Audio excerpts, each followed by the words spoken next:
And we start the day's other headlines in Spain, where at least 95 people have been killed in catastrophic flash floods. Rainstorms that started yesterday quickly overwhelmed rivers and sent torrents of muddy water gushing through streets. Authorities carried out helicopter rescues for those who were trapped in flooded homes. The Valencia region was among the hardest hit and is now facing unprecedented damage. Some survivors say they've lost everything. I own the bakery on the corner, and with 8 feet of water, I had to escape through a window when the water started coming up to my shoulders. It took everything, about 300 to 400 cars. I have to throw everything out of the bakery, freezers, ovens, everything. Authorities are searching for an unknown number of people who are still missing. They say the death toll is expected to rise in what's already the nation's worst natural disaster in recent memory. Spain's government has declared 3 days of mourning starting tomorrow. In Lebanon, Israel is expanding its military campaign beyond the country's south as it targets what it says are Hezbollah strongholds. Today, Israel issued evacuation orders for the eastern city of Baalbek, home to a UNESCO World Heritage Site, as well as surrounding villages. A few hours after that order, Lebanese TV caught this fireball over the city's skyline. Israel says it struck Hezbollah fuel storage throughout the region. Meantime, in his first speech as the militant group's new leader, Naim Qassem vowed to carry on with Hezbollah's war plan.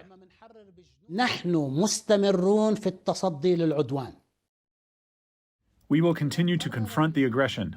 If the Israelis decide to stop the aggression, we say that we accept, but with the conditions that we see as suitable and sufficient. We will not beg for a ceasefire as we will continue fighting, no matter how long it takes.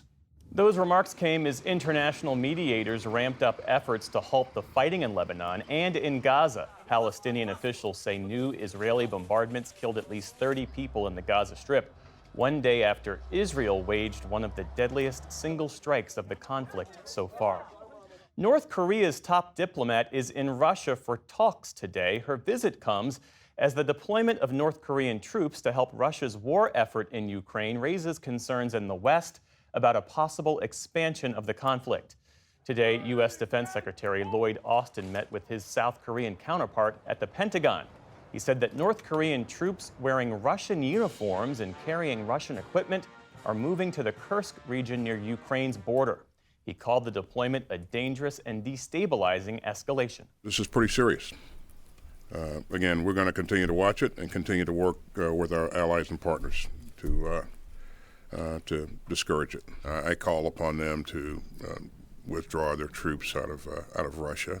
It does have the potential of lengthening the conflict or broadening the conflict if that continues. It's all unfolding as Russia and Ukraine exchanged dozens of drone strikes overnight that killed at least 4 people. In Ukraine's capital, Kyiv, 9 people were injured, including a child, after strikes hit an apartment building and a kindergarten.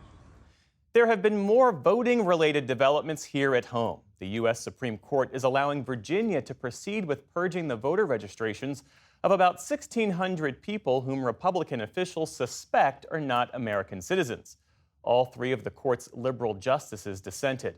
The ruling comes after Virginia appealed a federal judge's ruling that deemed the voter removals illegal.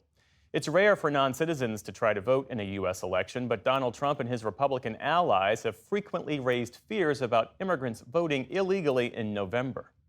Authorities in Portland, Oregon say the suspect behind a series of ballot box fires is likely an experienced metal worker. That's based on the design of the incendiary devices involved in the blazes.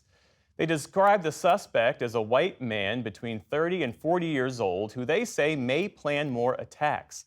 Authorities in the city of Vancouver, Washington say 475 ballots were salvaged from a fire on Monday. An unknown number of others were destroyed. They're working to find voter information so they can contact people about getting new ballots. The FBI is among the agencies investigating. No arrests have been made.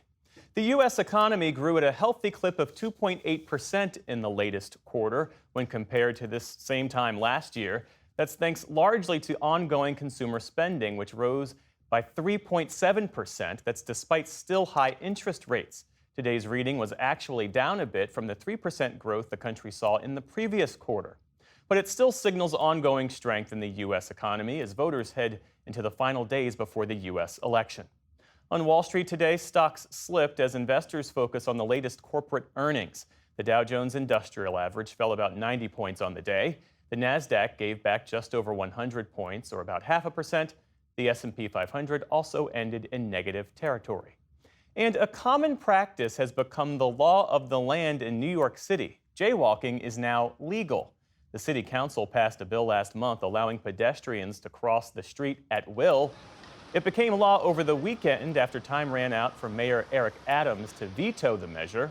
Jaywalking used to carry a fine of up to $250, and by one count, more than 90% of those targeted last year were Black and Latino.